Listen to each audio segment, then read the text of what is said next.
Coming to the big story we're tracking here on First Up, where trouble is mounting for TERI's R.K. Pachauri as another woman has leveled charges of sexual harassment against the environmentalist.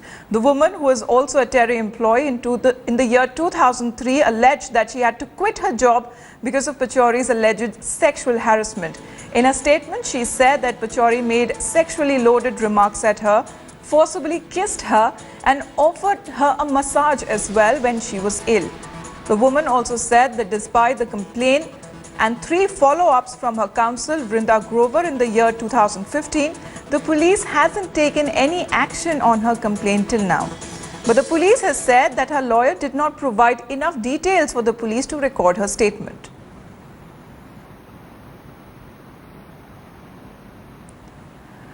All right, I'm joined by the complainant herself, who had filed this complaint of sexual harassment against TERI's R.K. Pachauri.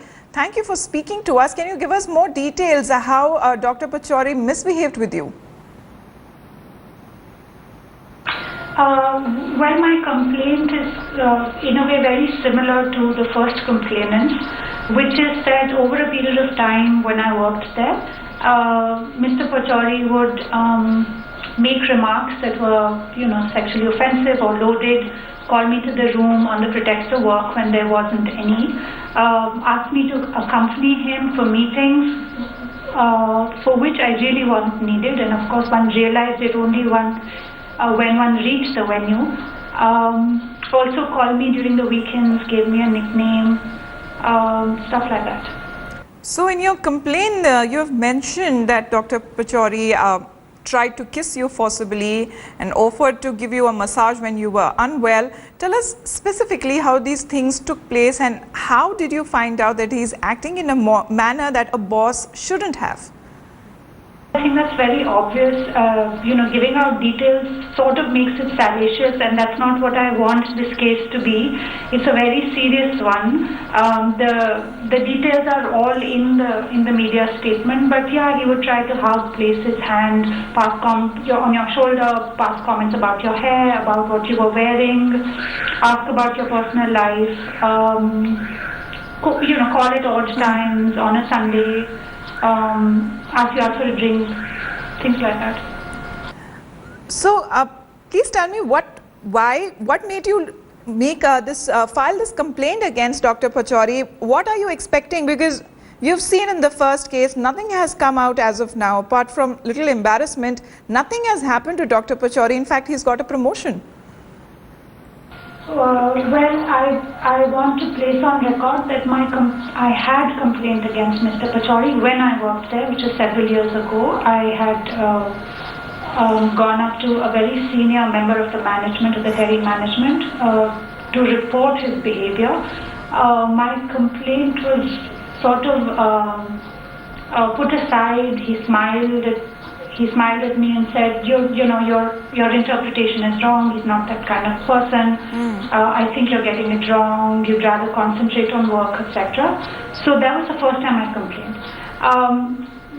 Through my counsel, Vrinda Grover, we complained to the police. We went up to the cops last year when the first complainant came out and did an FIR. But the police has been quiet. Vrinda's my counsel. She met the DCP Premnath in February 2015, which is almost a year ago. She followed up. She also sent a letter to the police commissioner in April 2015. We haven't heard back. Yes, you're right. Seeing what's happened with the first complainant and how much she's been harassed, how she's been sort of neglected in a sense by the legal machinery. She's had to quit work. Seeing all of that, one wonders how one can take this fight forward. But again, seeing what's happening with her, one also wants to particularly join hands with her and make sure that Pachauri is punished and not rewarded in the manner that people like Naina Lal Kidwai and others in the council are doing. So, do you think that more women will come out and speak? I mean, Are you disappointed with the response of other members of TERI, or do you think that TERI is bigger than such an issue? Yeah, TERI is a fiefdom. He's been there over 3 decades, so it's thoroughly disgusting to see that women haven't spoken up. But I have to say that though we keep saying women don't speak up, are we ready? Have we created the kind of atmosphere where women feel confident to come out and speak? It's not that easy. So every time we question women's silence, we must also ask ourselves, have we created the conditions for them to speak? Be it women's families, their partners, colleagues, everybody recommends them to shut up. And even when you do come and speak out, look what happens. Who stands by you? Who supports you? All that happens is that you lose a job. And that's scandalous gossip. How does it help? So we must stop blaming women for either keeping silent or, the rest of it.